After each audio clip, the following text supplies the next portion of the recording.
Hi, and welcome back to my channel. In today's video, I'm going to be talking about all the books that I read in November. So, as you have seen, hopefully by now, I mixed up my TBR. I threw out the one that I did at the beginning of the month and have a brand new one.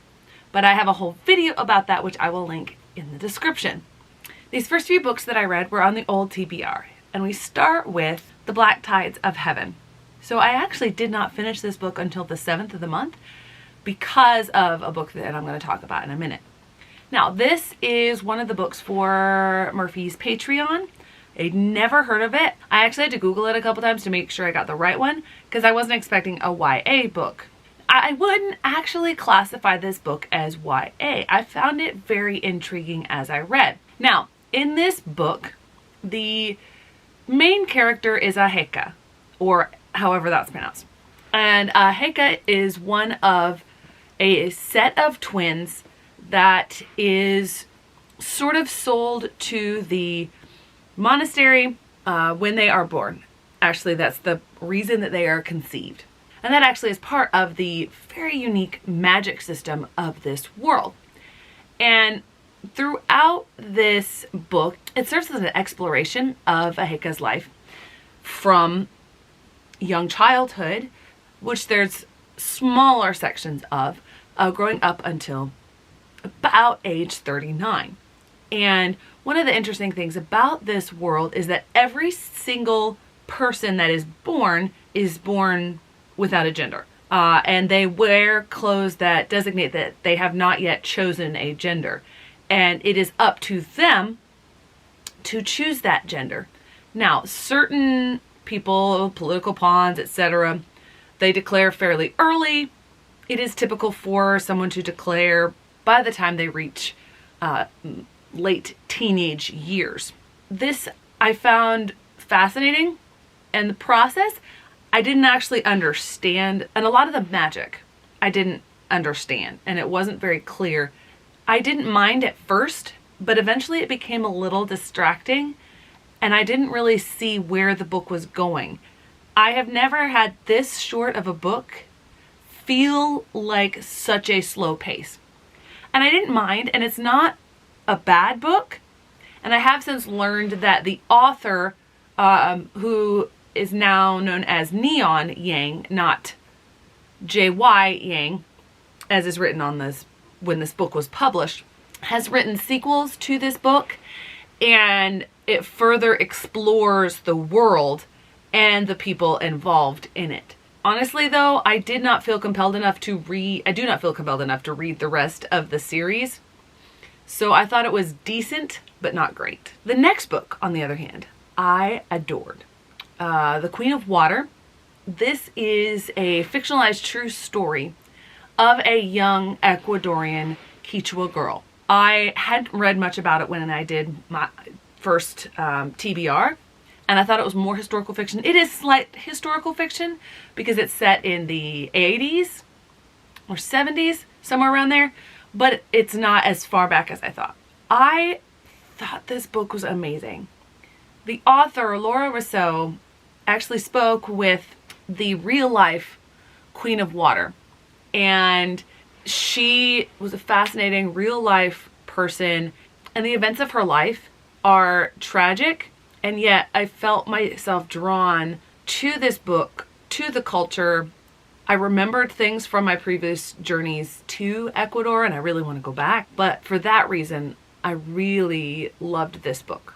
The reason that I didn't finish my first book until November 7th this month, Eye of the World, book 1 in the Wheel of Time series.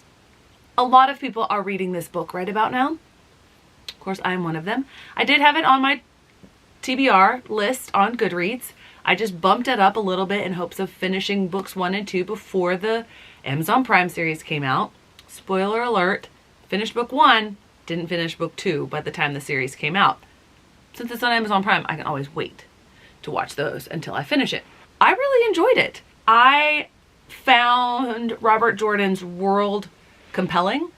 I love high fantasy, and I should have known that I would love this book for the high fantasy elements. This book is said to be modeled after Lord of the Rings. I can see mild inspiration here or there in a few of the things, but not a ton.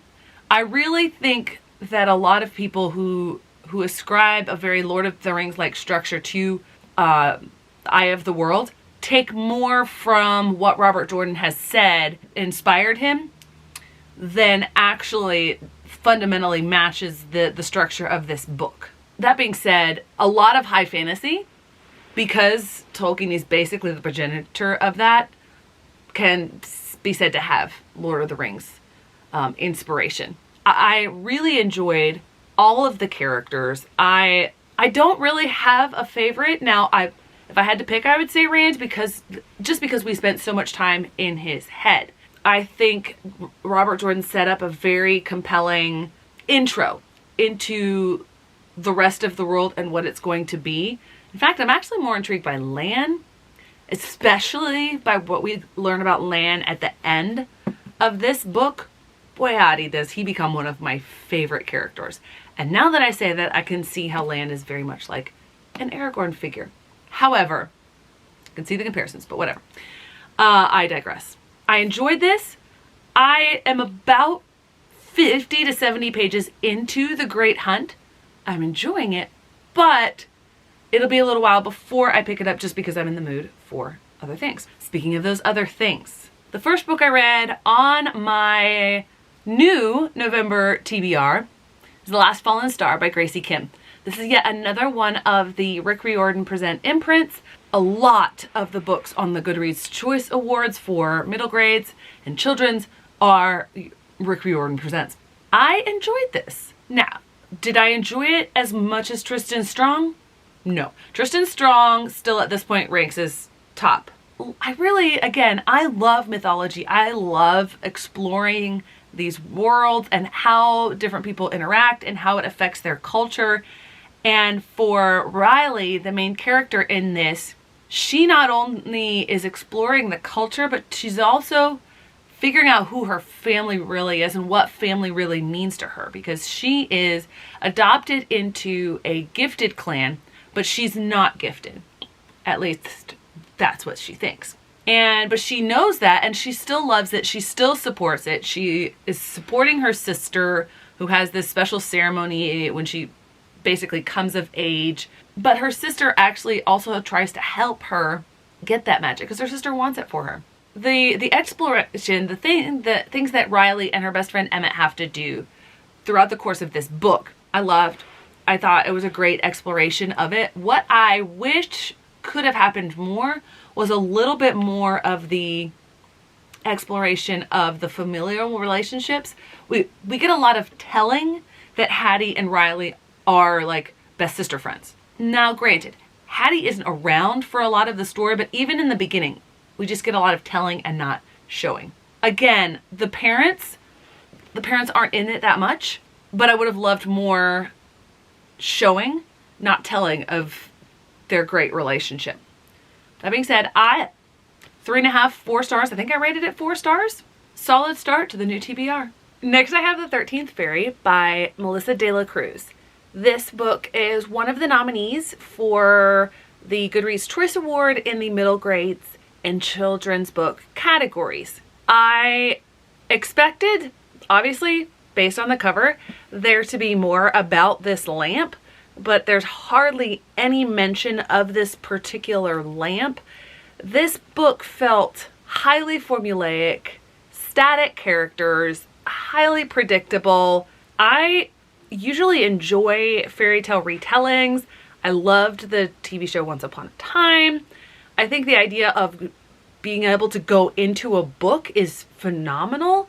Like one of my favorite series of all time is the Inkheart trilogy. But this one took 2 brilliant ideas and threw them in the bin. It's awful. Absolutely awful. So, okay, I say that. It's not absolutely awful because I would have DNF'd it, but it's not great. Next we have City of the Plague God, which in my updated TBR video, I mistakenly said was part of the Arusha series. It's not. It's a completely separate series, completely separate set of mythology, and I loved it. I thought of the Rick Riordan Presents imprint that I've read, this is second. So first is still hands down Tristan Strong, but there's a hole in the sky.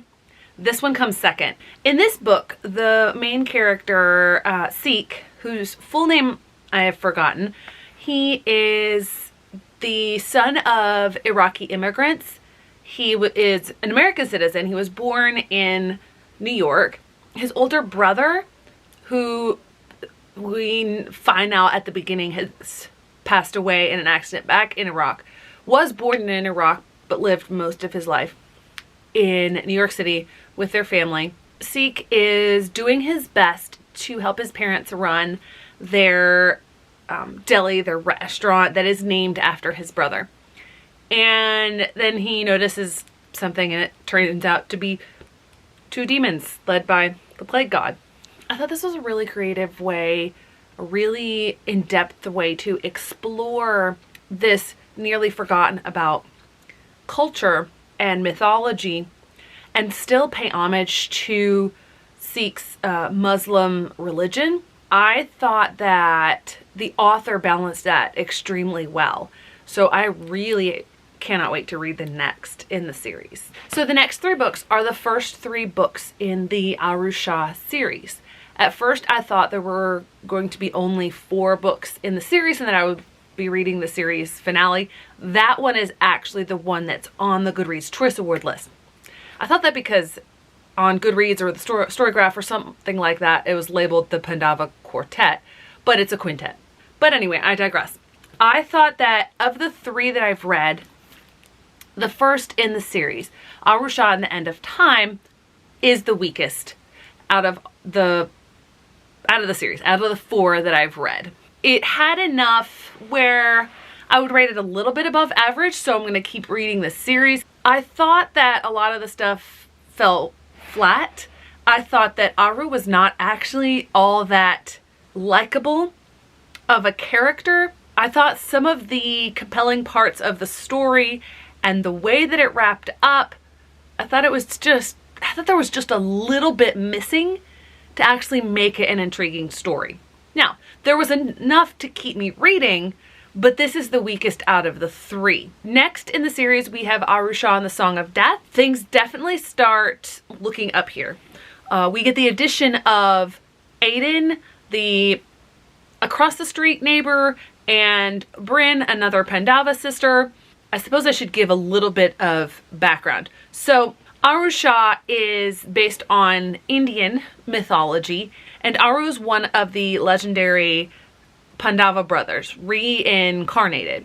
And so every generation faces this threat or something, and the 5 legendary Pandava brothers are reincarnated and brought back as heroes. Only this time around, they're the Pandava sisters. So in the first book, we meet Minnie. This is not the Pandava sibling that she thought she would get, although Minnie is one of my favorites. In this one, we meet Bryn, who Aru doesn't get along with. Bryn is a very strong personality. She's very flat in this book, however. And then Aiden, I love Aiden. He's described as Pandava adjacent because he's not actually a Pandava brother. And in this one, the addition of the other characters, I loved. I think this brings it, the addition of the other characters actually gives some more foils, some more ways for Aru to figure out and flesh out her own character. There were 2 things that kept this from getting to a 4-star for me. One was the relationship with Aru and her mother. So for her entire life, Aru's mother has not told her anything about this entire world, ostensibly to keep her safe. And she gets frozen in time in the first book, so she's not really around a lot. But then apparently in the second book, they're just, okay, yeah, here's your godly heritage and all of this crazy stuff, and everything's hunky-dory. That felt weird to me. And then the ending of the first book leading into this book, how, like, the whole motivating thing for this book is they have to stop the sleeper before he ends time. And they have to do it within 10 days, they have to defeat him, etc., etc. And apparently because it took him too long and it was beyond the 10 days, they're okay. And the sleeper's still around. yeah, I still don't get that. But be that as it may, this was I would say a 3.75 read for me. The third book, Arusha and the Tree of Wishes, that's where this becomes a must-read series for me. In this book, we meet the last two Pandava sisters. They are twins, just like their the Pandava brothers whose soul they inherited. One has this prophecy that they're supposed to keep from the bad guys finding out. Obviously, things go wrong. This is what it opens with. The addition of those two sisters, along with Rudy, who is sort of a cousin of Aiden, and he's a Naga prince, and he's this lovable, laughable foil. I love having him in this book. There are just so many, and I didn't mention it in the other ones, but Chakshi has this snarky humor that I resonate with so much. In fact, I'm gonna put a quote from the first book up on the screen here. I read it, I had to stop. I couldn't keep reading because I was laughing so hard. But that humor goes throughout all of it, and the addition of Rudy in this book, phenomenal. But the thing that makes this book so much more, I think, than the Percy Jackson series or any of the others is Aru becomes a real person. Feels like she becomes a real person in this, with real struggles, with all kinds of things that she's dealing with. The fleshing out of her character is far more than any, except for probably Tristan Strong, that I've seen in any of the either Rick Riordan's books themselves or any of the Rick Riordan presents so far. Even Seek in City of the Plague God that I talked about before. Now, the other two books that I'm going to talk about in this portion of the wrap up, I read as Kindle books. And the first was Root Magic. So I mentioned Root Magic in my updated TBR video. I hadn't finished it at that point, but I have now, and still that one is gonna get my vote for the first round. The main characters, they are twins. They live on one of the Channel Islands in South Carolina, and they are part of the Gullah Geechee culture. And when their grandmother dies, they learn that she had been a practitioner of root magic. And this setup sounds like it's going to be another of the Rick Riordan Presents books. Root magic is so much more than that. The author set the book in 1963. So these characters, these 11-year-olds, are having to deal with real trauma, the real prejudice of the Jim Crow South through the Civil Rights era. After their grandmother dies, their uncle starts teaching them about root magic. And the reason their mom didn't, she just wanted to survive. She knew about root magic. She wasn't stopping them from doing root magic, but to survive, she chose never to learn it. The uncle is keeping on, like the mom's brother, is keeping on with practicing root magic and teaching the kids. It develops into this fully fleshed out story where the main character, and I feel terrible about this, I cannot remember her name. She's battling with this, and she's battling both with the root magic, learning about the root magic and all that that means, as well as the very real threat in the form of a very racist police officer who's actually attacked many people in their area, specifically practitioners of root magic. And so the addition of that secondary character along with her best friend, who there's more than meets the eye, and I did predict that a little bit at first. This book was so complex and deep, yet highly understandable. This is one of a few best reads for me. And the last book that I'll talk about in this section of the wrap-up is King of Scars. I realized after I accidentally started Rule of Wolves, and I'm like, wait a second. Yeah, this isn't the first book in the series. So I read just about like 5 pages of it. And so I went and checked out King of Scars. And I also realized that I never finished the Six of Crows duology, and I have not read the first trilogy in the Grishaverse. oops, they're a little bit of spoilers. I'm not reading them in the correct order. Be that as it may, I have read 6 of Cruz, so I'm a little bit familiar with the Grishaverse. And you definitely need that when going into this book. It took me a whole morning, like over 5 hours, but I got so wrapped up in reading this book. I thought that Leigh Bardugo did such a good job with the split narratives, because you have 3 different main POVs. A 4th POV comes in briefly later, but your main POVs are Zoya, Nikolai, and Nina. With those 3 split POVs, you also have 2 split settings, and then in the last quarter of the book, one of those settings splits into 2. But even with that, Bardugo manages to balance all of that, to weave all of that narrative together, even though it doesn't seem, especially Nina's narrative and Nikolai and Zoya's narrative, it doesn't seem as interconnected as it actually is. I got so into it that I didn't necessarily pay attention to a lot of the details. I thought that the character development was compelling. I loved the twist, the turn at the end. But I think that I definitely enjoy Leigh Bardugo's writing. I enjoy the Grishaverse, so now I guess I have to go back and read the Shadow and Bone trilogy.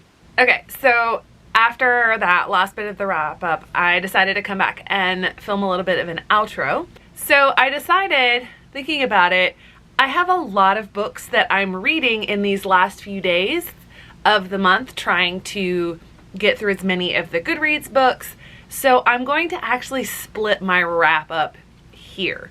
I will probably have just as many, maybe a little less, to put up in the next wrap up. And I thought, instead of waiting for that day, the magical end of the month, to come, I would split it in half, and then, well, approximately in half, into 2 parts, and come back and film the other part of my wrap up to come up a little bit later. So I am super excited that I decided to switch up my TBR, completely change it, because I've read a lot of awesome books, and I've gotten through a lot more books in the month of November than I expected if I had kept up with my old TBR. So that's part 1 of my wrap up, and stay tuned for part 2.